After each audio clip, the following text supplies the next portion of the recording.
Good morning, everyone. Pete Pardo here from Sea of Tranquility. Welcome to another edition of Classic Live Album War. Today we're going to look at two classics, one from 1982, one from 1984, by two of my favorite guitar players of all time. I've actually been dreading this episode for a couple of weeks now because the thought of me kind of picking one of these over the other is just driving me nuts. All right, I think I've made my choice, but Gary Moore and Michael Schenker, right? It's Msg One Night and Budokan from 1982, two double albums here, and then Gary Moore's We Want More from 1984. You know, you've probably heard me talk about my favorite guitar players of all time, and of course, you know, I'll tell you who they are, right? Richie Blackmore, especially from his days in Purple and Rainbow. Okay, Gary Moore is my number 2 guy. Okay, number 3, Mr. Schenker. Number 4, Tony Iommi. Number 5, probably Uli John Roth. You got Frank Marino up there, and Robin Trower, and Jimi Hendrix, and you know, a whole host of other players, right? Steve Morse. I mean, so many guys I love.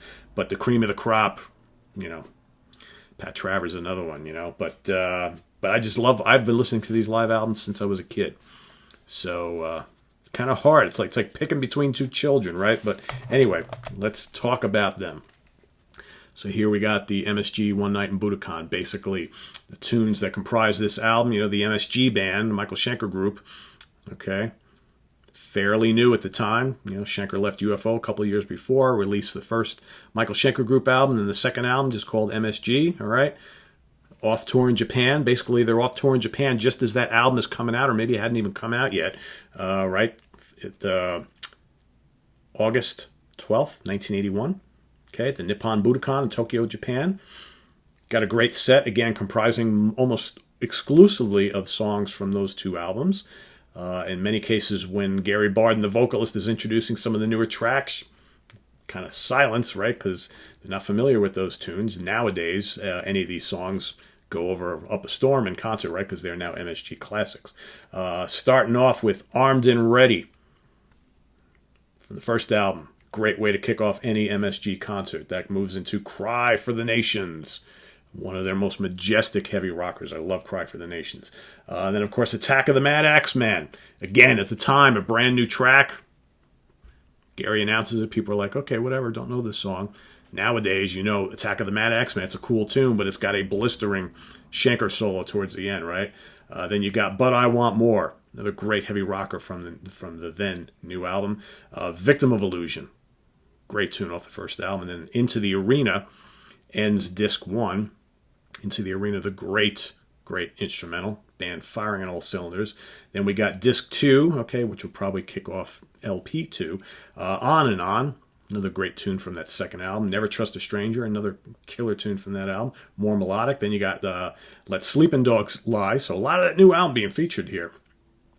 Or new album at the time. Then you've got Tales of Mystery, okay, which is a CD bonus track, not available on the original LP. Same thing with Cozy Powell's drum solo. Cozy, what an amazing drummer. My favorite drummer of all time. Then Courvoisier Concerto, okay, which is basically a little kind of instrumental, allowing Schenker some room to explore. Then you got Lost Horizons. I love Lost Horizons. Okay, from that first album, one of my, along with Feels Like a Good Thing, my 2 favorite tunes off the first album. Heavy as hell here, I totally dig it. Then the one look back to his career in UFO with Dr. Doctor, of course, the most famous UFO song of all time. And then Ready to Rock finishes it all off, an extended version. Are you ready? Tell me you're ready to rock. Good stuff, good stuff, good stuff. And of course the CD, you know, perfectly, I don't know about perfectly, but does a great job of replicating the feel of the original LP with all the great photographs and things like that. Michael Schenker, Chris Glenn on bass, Paul Raymond on guitar and keyboards, Cozy Powell on drums, of course, Mr. Schenker himself. Gary Barden, never the most talented singer on the planet, right? I think his voice kind of fit those first couple Schenker albums. Pretty limited singer, I always thought. But he sounds pretty good on here. But in spots, you can just plainly hear how he's just has no range whatsoever.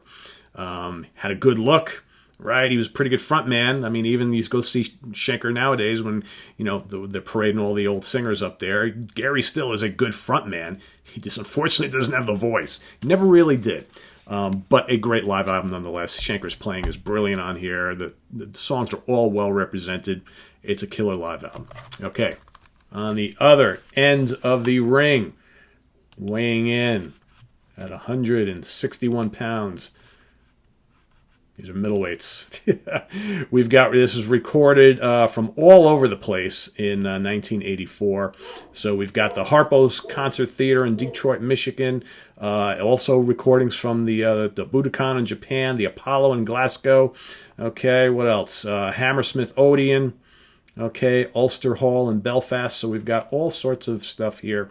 All right, from that tour. A lot of different musicians, too. So you got Gary on lead vocals, lead guitar, Neil Carter on keyboards and rhythm guitar, backing vocals, Craig Gruber on bass, all right, Ian Pace on drums on half the tracks, Bobby Chouinard on drums on the rest of the tracks, Paul Thompson plays drums on one track, Jimmy Nail also backing vocals on one track, and then none other than Phil Lynott, bass and lead vocals on one track, right?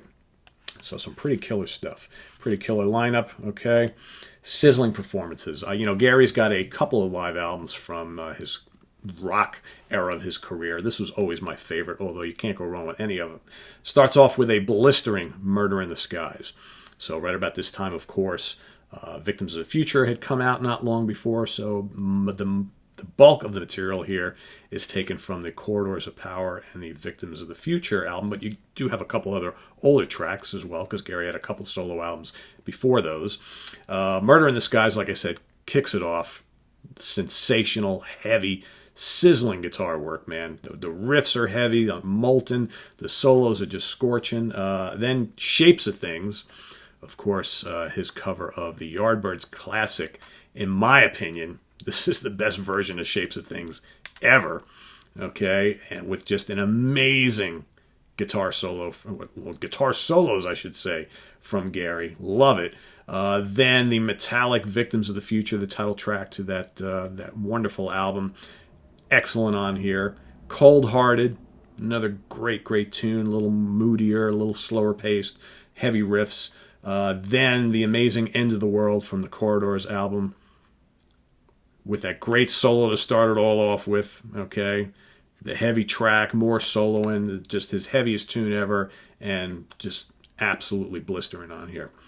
Back on the Streets, one of his older tracks, okay? Rip-roaring, kind of rock and roll on boogie. Love it. Great soloing, great riffing, great drumming, the whole 9 yards.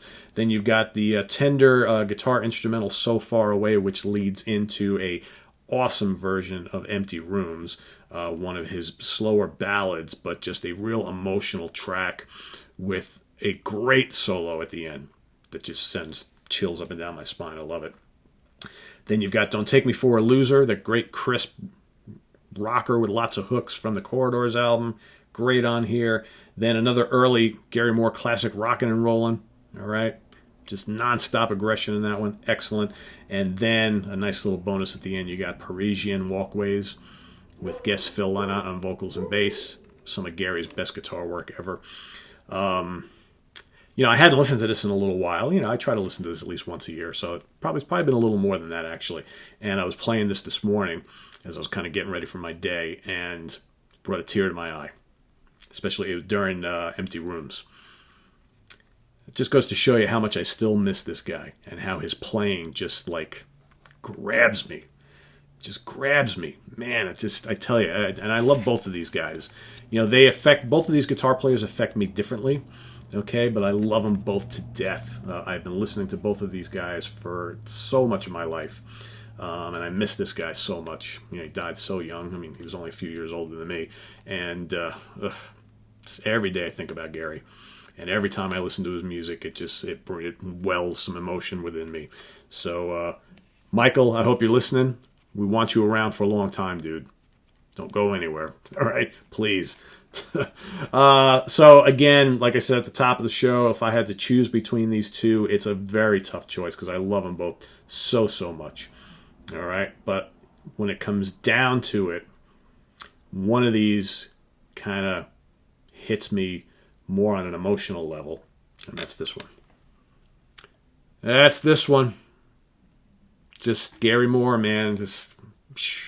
And again, a lot of these tunes on here are probably even better than the studio versions, and that's kind of where, that's what makes a great live album a great live album. All right, extends the solos a little bit. It's just, the band is just feeling it, right? And not that this isn't, right? And you got some extent. Some of these tunes are longer on here as well. This is fantastic too. But if I had to pick one, that's what we're doing here, because we're trying to crown the best live album or our favorite live album of all time in this tournament. For me, if I had to pick one that's going to move on to round 2, it's got to be We Want More. But you may differ, all right? Your opinion may differ, and that's totally cool, because you can't go wrong with either of these. This is not a which one is better than the other. This is which one do we like the most, okay? So you know how it goes, all right? All the way in the upper right-hand corner. You got to remember to do that with my left hand now, right? Because it's reversed, the way I'm looking and the way it actually shows up. So upper right-hand corner, you're going to see a little white circle with an eye in it, okay? You're going to click on that. You'll be prompted to do that later in the video, late in the video here. But you can do it at any time. Just click on that, and you can vote for either Gary Moore or the Michael Schenker Group.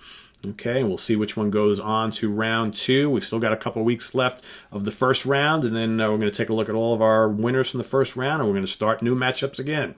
Okay, going to take this all the way to see which one you guys vote as your favorite live album of all time. So visit us on the web at www.seatranquility.org. We're on Facebook, we're on Twitter, of course, we're here on YouTube every damn day. We got another one coming up later today. More of the progressive rock variety, so stay tuned for that. 2 great albums, one from the late 80s, one from the 90s, both in the prog camp, progressive rock. I think you'll dig it, all right? And then we got more tomorrow. So stay tuned, and we'll see you real soon, guys. Have a good one. Bye-bye.